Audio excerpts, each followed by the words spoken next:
Y nosotros seguimos en el programa, estamos en Noche Sin Tregua, hemos invitado al ministro de Economía, al ministro de Desarrollo Productivo también, para que pueda acompañarnos. En el informe la presidenta ha hecho varias puntualizaciones respecto al tema económico. Se ha hablado de los bonos, se ha hablado de los créditos internacionales, se ha hablado de la reactivación económica y un punto muy importante también, la inscripción del 10% en el presupuesto, una asignación del 10% para salud. Ministro, muy buenas noches, bienvenido a Noche Sin Tregua.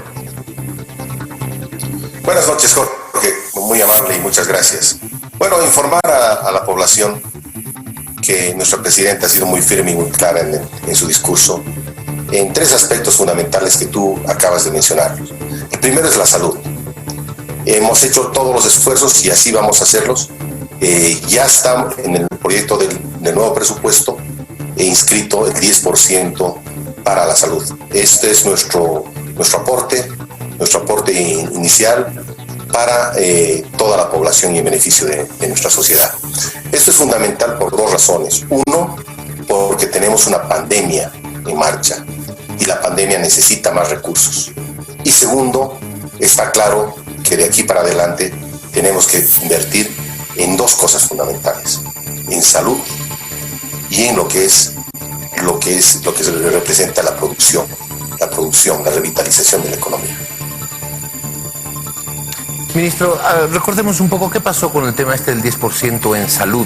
Ese proyecto ya lleva bastante tiempo en la Asamblea Legislativa, es un proyecto que en realidad tiene muchos años, pero que fue de alguna manera remozado en los últimos meses, pero tampoco pasó algunos filtros. Las observaciones en la Asamblea hablaban precisamente de la inscripción de este 10% en el presupuesto y todo aquello, pero bueno, finalmente ese proyecto no fue aprobado. Sí, miren, yo hago una analogía con lo que está sucediendo con los créditos. Es básicamente la misma tosudez, discúlpenme la palabra, pero es una tosudez, es una falta de sentimiento social que en este momento y de un afán electoralista que está teniendo la Asamblea Legislativa. Es justamente por las mismas razones, sin razones, porque no tiene otro nombre, de que no se aprueban estos financiamientos, ¿no? Tanto lo de la ley para el 10% a la salud, que nosotros como Ejecutivo estamos predispuestos, y más aún, como cabeza en este momento del sector económico, estamos totalmente de acuerdo y dispuestos para el 10% para la salud. Y además de eso, estamos también, pero por otro lado, muy preocupados, porque no podemos seguir con este ahogamiento, este intento de sabotear a los financiamientos externos. Todos los países del mundo, sin excepción, tienen financiamiento externo. Con el financiamiento externo es que se están pudiendo hacer cosas para poder luchar de manera efectiva contra la pandemia, contra esta pandemia tan terrible que nos está azotando. Y es algo que nosotros no lo podemos hacer. Lamentablemente está todo esto bloqueado en el Congreso y es de una manera totalmente irracional. Nosotros no sabemos entender, porque se han cumplido todos los requisitos. Es más, y podemos hacer una comparación, aunque las comparaciones son odiosas, con los créditos que antes se aprobaban.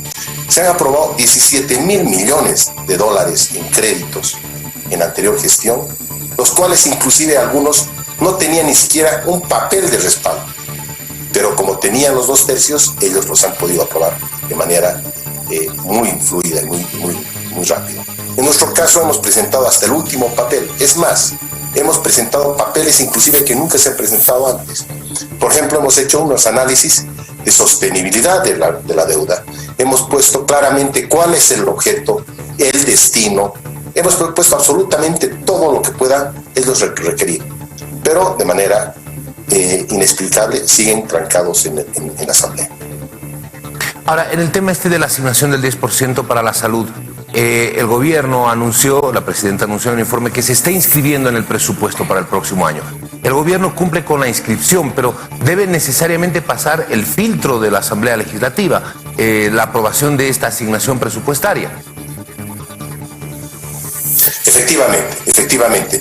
Por eso es que le decía, es la misma, hacía la analogía con los créditos que están trancados en la Asamblea. No entendemos si es por una razón electoral o por qué tipo de razones, o ellos estarán pensando que en su presupuesto es mucho más importante coliseos o canchas de fútbol antes que hospitales y nuevos ítems para salud. Con el ministro de Economía, Abel Martínez, a quien le agradecemos mucho por estar con nosotros. Otro de los puntos que se ha abordado en el informe de la presidenta en esta jornada es el relacionado a los bonos, al pago de los bonos. Lo que se ha hecho hasta acá, queda pendiente el pago del bono salud, por supuesto, por esos dineros que están todavía congelados en la Asamblea Legislativa, y va un paso más allá y propone un acuerdo por los bonos para pagar precisamente estos bonos también a inicios del próximo año, ministro. Sí, lo que pasa es que el sentido de todo esto es mantener el tejido social, que no se rompa ese tejido social, porque existe en el corto plazo mucha gente que está sufriendo, que en el sentido de que no están inclusive pudiéndose llevar a la boca un pan algunos de los días. Es una cosa muy grave, y nosotros estamos haciendo todo hasta lo imposible para poder asistirlos. Y la asistencia de corto plazo es el bono, pero eso no es suficiente. La presidenta ha hecho referencia 5 veces a la reactivación económica, y la reactivación económica tiene que ver con la mantención y con la creación de nuevo empleo, porque es más importante inclusive que muchas otras de las otras políticas que se han hecho en el anterior gobierno, la mantención de un ingreso mensual seguro y sostenible a través del tiempo. Es importante por eso 2 cosas. Uno, en el corto plazo, que nuestro tejido social no se rompa, y para eso son los bonos. Ese es el objetivo de los bonos.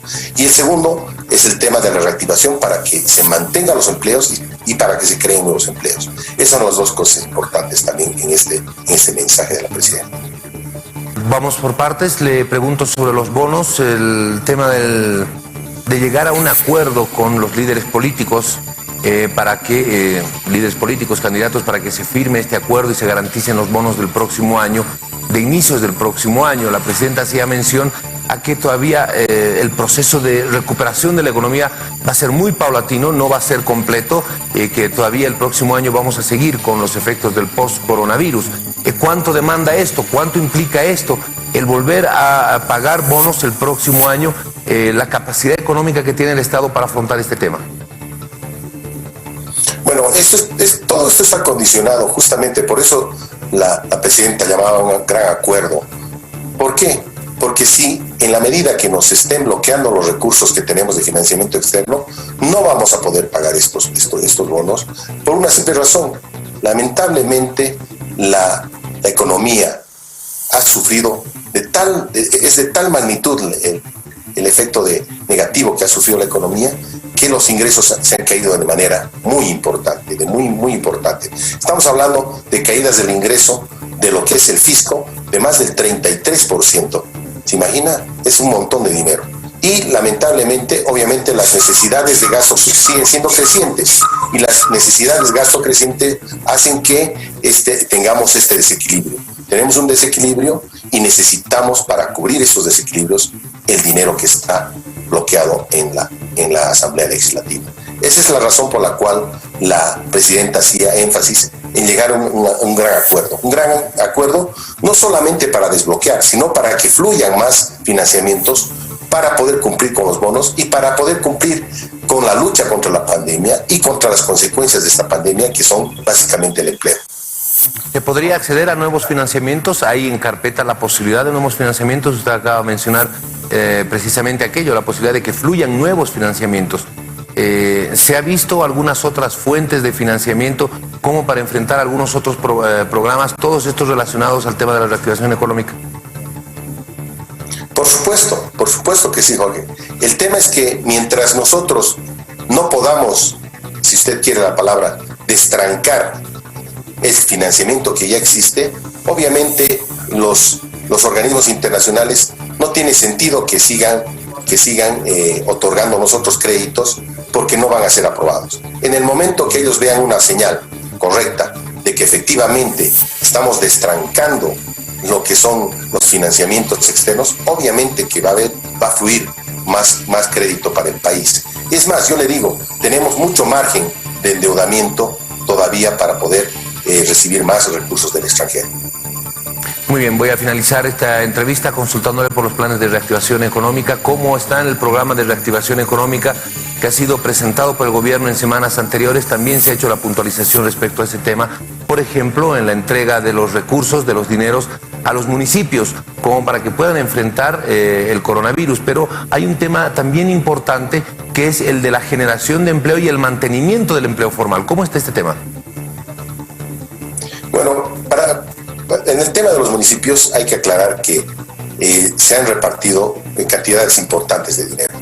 Por un lado, con fondos netamente del Tesoro General de la Nación, se han repartido 279 millones de bolivianos y se han repartido 200 millones de dólares que estaban trancados, si usted quiere también otra vez esa palabra que es tan fea, pero que implica un bloqueo insensato que está realizando la Asamblea para lo que ha sido el famoso Fondo de Exploración y Explotación de Hidrocarburos, de los cuales se han liberado 200 millones de dólares para alcaldías, municipalidades y universidades.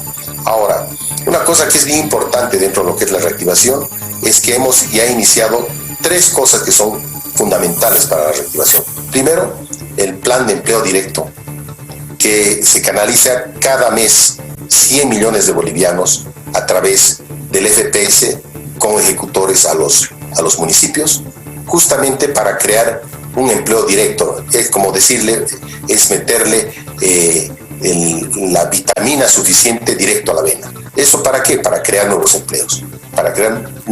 Y esto es con inversión en proyectos que son intensivos en mano de obra. Un segundo elemento que también es muy importante es el de los incentivos tributarios. Dentro de los incentivos tributarios hay una parte que implica la protección del empleo. Se está creando un sistema por el cual se incentiva al patrón, si usted quiere, al gran industrial o al pequeño empresario, para que utilice como parte de pago el IVA, que es hasta el 50% de las contribuciones patronales que él realiza. Ese es un gran incentivo. ¿Por qué? Porque tiene un doble efecto. Uno, le beneficia en pagar menos IVA al empresario, pero también le beneficia porque mantiene a su empleado contratado. ¿Por qué? Porque básicamente ese beneficio radica en la condicionalidad que sean los aportes que hace el patrón sobre el salario del empleado. Y una tercera cosa que es muy importante es lo que se refiere al crédito, a que empieza a fluir el crédito a los sectores que son los más afectados en este momento, que son los micro, los pequeños y los medianos empresarios, que son alrededor de 700,000. Entonces estamos hablando de tres cosas que están ya funcionando y que en las próximas semanas se van a ver ya efectos muy claros de esto. Ya hay efectos claros de esto. Estamos hablando de la creación de 18,000 nuevos empleos y de mantención, de aproximadamente más de 27,000. Muy bien, ministro, le agradezco muchísimo de verdad por estos minutos. Le mando un abrazo grande. Igualmente, querido Jorge. Gracias por todo. Muchísimas gracias. Hemos estado conversando con el ministro de Economía a propósito de la evaluación de los anuncios económicos que ha hecho la presidenta Yanine Áñez.